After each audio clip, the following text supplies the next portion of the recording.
She carried 6 babies. What happened in the delivery room was unthinkable. Welcome to the channel, where every story is more than just words. It's a journey. If this is your first time here, we're so glad you found us. Let us know in the comments where you're watching from. We love hearing from our global family. Don't forget to hit that subscribe button and turn on the bell, because tomorrow's story might just be the one that touches your heart the most. Trust us, you won't want to miss it. Until then, settle in, stay curious, and remember, every click, every comment helps keep these stories alive. Madison Walker had always dreamed of becoming a mother, even as a little girl growing up in a quiet suburb of Austin, Texas. She would cradle her dolls and imagine what it would feel like to hold a baby of her own. She wasn't chasing fame or fortune, just the warmth of a child's laughter echoing through her home. By the time she turned 34, she had built a good life with her husband, Ryan.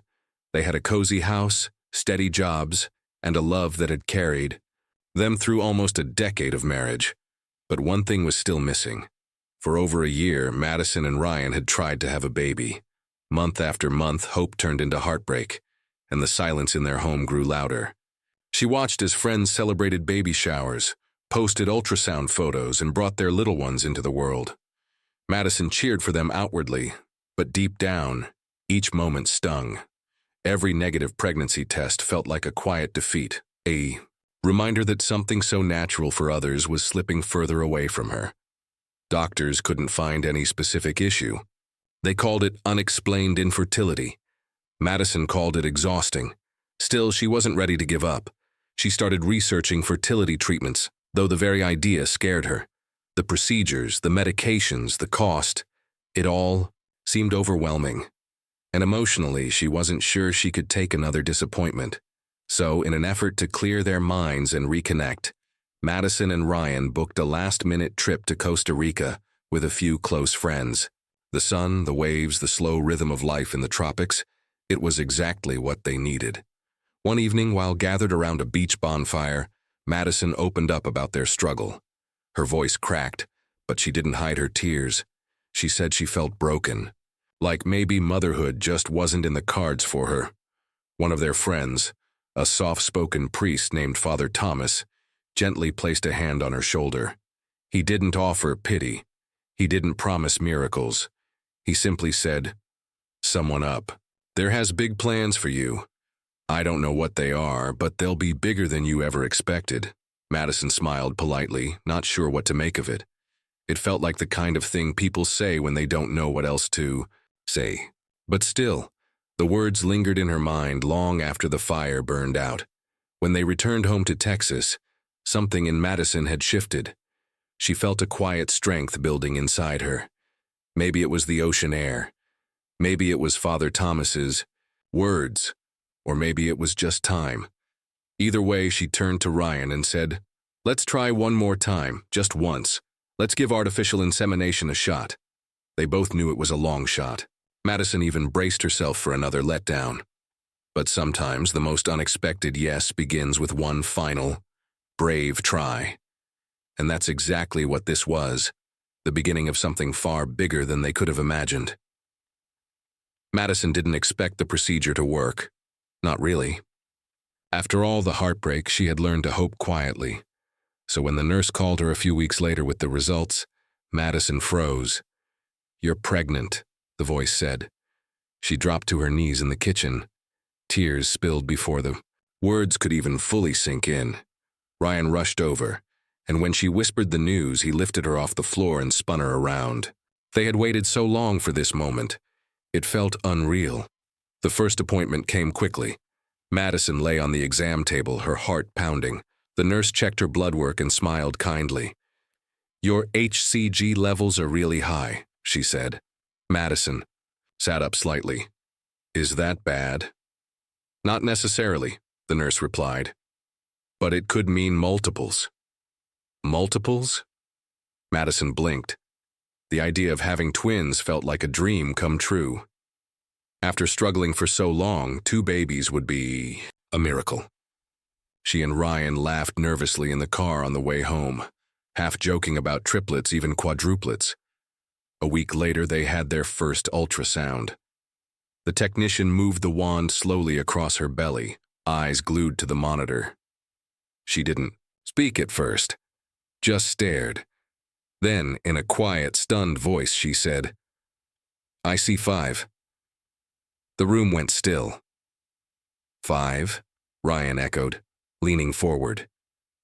The tech squinted, then adjusted the screen. "Wait. I think I see one more." Madison turned. To Ryan, her face pale. 6? Did she say 6? The technician nodded, almost in disbelief herself. Yes, 6 heartbeats. Neither Madison nor Ryan spoke for a while. They were in shock. How was this even possible? They had gone from thinking they might never be parents to suddenly preparing for 6 children at once. Later that week, they met with a specialist. The doctor laid it out plainly. This was a high-risk pregnancy. The odds of all 6 babies surviving to birth were low. The physical toll on Madison's body would be immense. And yes, there was another option: selective reduction. Madison's stomach turned. She understood the science, the logic, the risks. But her heart couldn't accept the idea of choosing which babies would live and which wouldn't. She and Ryan spent days talking, praying, crying. They didn't take the decision lightly, but in the end they came to the same answer. They were going to keep them all. They didn't know how it would turn out. They didn't know if they had the strength, the money, or the emotional stamina to get through what was coming. But they had something stronger than certainty. They had faith that their story wasn't over yet. Faith that Father Thomas's words in Costa Rica weren't just comfort, but prophecy. Someone up there did have big plans, and Madison was carrying them. 6 tiny miracles, all fighting for a chance at life. The weeks that followed were anything but easy. Madison's belly grew faster than anyone expected. By the 5th month, she could barely walk without pain. Each doctor's visit brought a new warning about her blood pressure, her breathing, the stress on her heart. Carrying 6 babies wasn't just hard, it was dangerous. Still, Madison never wavered. She followed every guideline, attended every checkup, and prayed every single night. Her goal was simple: make it to 30 weeks. Just 30. That would give the babies a better shot at survival. It became her finish line. By the start of June, her body was reaching its limit. Her lungs were struggling to expand. Her legs were swollen. Lying down was painful. Standing up was worse. But somehow, she made it. Monday, June 17th, 2013. The hospital lights buzzed softly above as nurses wheeled Madison into the delivery room. She gripped Ryan's hand tightly. Her heart was racing, not just from nerves, but from the weight of 6 lives inside her, and the fear that something might go wrong.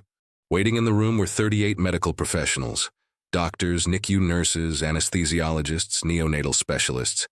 Everyone had a role. Every baby had a team. 6 beds, 6 incubators, 6 tiny hats ready to receive life. A calm voice came over. The intercom. "All stations ready." Ryan kissed her forehead. "You've got this," he whispered. And then it began. The first cry pierced the silence just moments after the incision. Madison could barely see, but she heard it. "That's baby A, Aiden," a nurse called out. Within seconds, baby B arrived, then C. Then D, one by one. Aiden, Jackson, Chloe, Emma, Noah, and Lily entered the world. 6 babies, 4 minutes each. Child was barely over 1.5 pounds, tiny and fragile, with translucent skin and barely open eyes. None of them were strong enough to be held. Each one was immediately swept away to an incubator, where teams of nurses and machines worked together to keep their hearts beating. Madison lay there, exhausted, trembling, trying to process what had just happened. "Are they okay?" she asked weakly. A doctor leaned down and smiled. "They're here, they're fighting. That's a very good start." Later, as the NICU teams rolled each incubator past her bed, they paused for just a second. Long. Enough for Madison to reach in and touch each baby's hand. "They were so small," she would later say. "I didn't expect to see them that day, but I'll never forget it. That was the moment I became a mother of 6. The fight wasn't over. The next few weeks would be filled with alarms, oxygen tubes, and moments of uncertainty. But for now, Madison had done her part. She had carried them, protected, delivered them safely into a world that was finally ready to meet them. The rest, well, that was in God's hands. The delivery was over, but the battle had just begun. Madison lay in her recovery room surrounded by silence. No babies crying. No tiny feet kicking in swaddled blankets. Just the hum of machines and the soft beeping of monitors from the neonatal intensive care unit down the hall. Her 6 babies, Aiden, Jackson, Chloe, Emma, Noah, and Lily, were alive, but their lives were hanging by threads. Each weighed between 1.3 and 2.1 pounds. Their skin was paper thin, and their lungs were still learning how to breathe. They were connected to wires, tubes, and ventilators. Machines monitored every heartbeat, every breath, every drop of fluid. In the first 24 hours, Madison and Ryan weren't allowed to hold them. They could only watch through plastic incubators, whispering prayers that barely held back the tears. But on day 4, something changed. Nurse Danielle entered the room with a soft smile and said, "Madison, Chloe is stable enough. You can hold her now."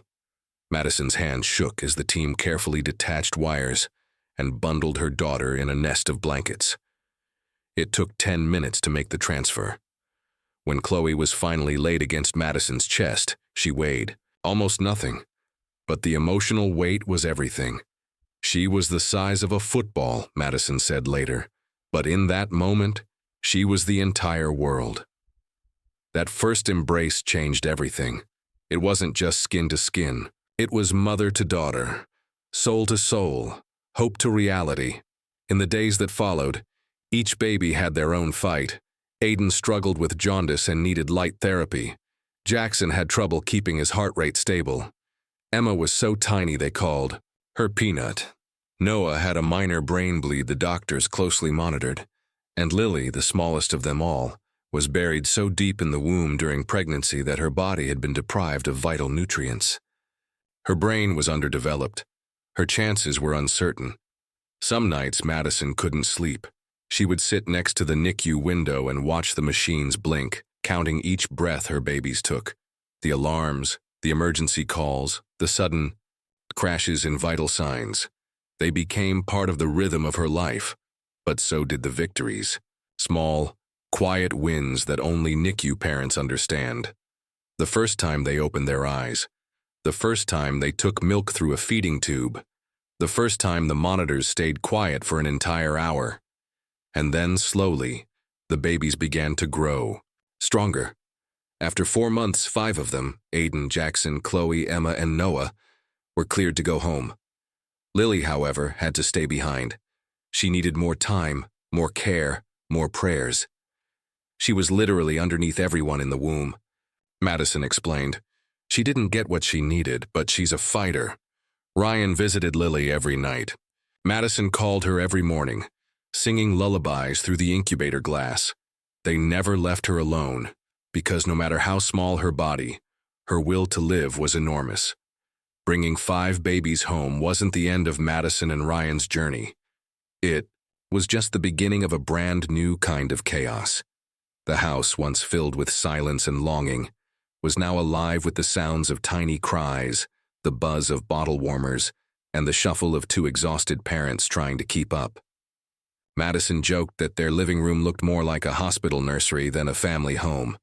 6 cribs, 6 monitors, a whiteboard filled with feeding times, medicine schedules, and diaper logs. It was controlled mayhem, and somehow they were managing it. But 1 crib remained empty. Lily, their smallest, was still in the NICU. Every day Madison called the hospital, checking her progress. And every evening Ryan made the 40-minute drive to see her. He would sit by her side, read bedtime stories, and press his hand to the incubator glass. "She may not hear the words," he once whispered, "but she'll feel the love." Tweet to you. Weeks later, the call finally came. Lily was ready to come home. When Madison opened the front door that day, holding her daughter for the first time outside the hospital, the rest of the babies were napping. She placed Lily in her crib gently, kissed her forehead, and sat back. Finally, her family was whole. But life with sextuplets was no fairy tale. The sleep deprivation was brutal. Madison and Ryan were running on caffeine and adrenaline, taking shifts throughout the night. One baby would cry, then two, then all six. Bottles had to be made every 3 hours, 36 bottles a day. Diaper changes never seemed to end, but somehow through the blur of exhaustion, they found rhythm. Aiden was the curious one, always wide-eyed and watching. Jackson loved music and would stop crying if you played him classical piano. Chloe had a wild little laugh. Emma was a cuddle bug. Noah liked to be swaddled tightly, like a tiny burrito.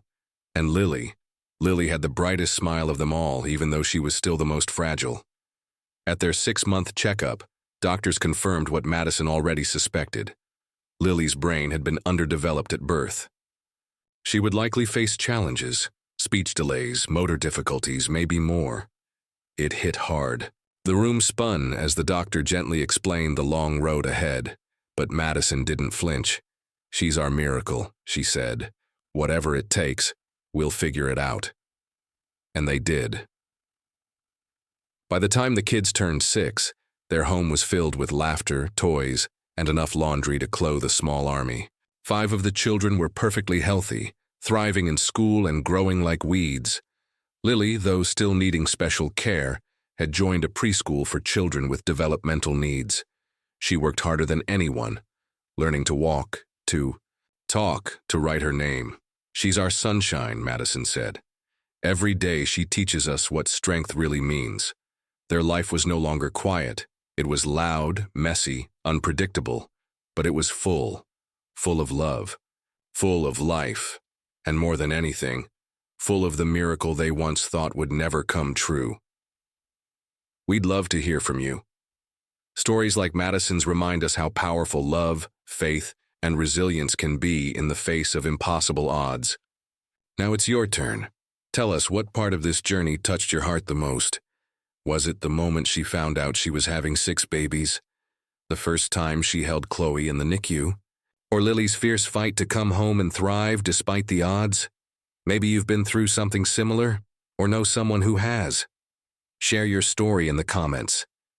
Where are you watching from, and what did this story make you feel? Your thoughts might bring comfort, strength, or hope to someone else reading. We truly believe that every comment is more than just words. It's part of a greater conversation about family, courage, and the miracles we sometimes take for granted. And if you haven't yet, don't forget to subscribe and turn on notifications so you won't miss the next story, because tomorrow's episode might just be the one that speaks directly to your soul. Go ahead, drop a comment. We're here, we're listening, and we can't wait to hear what you have to say.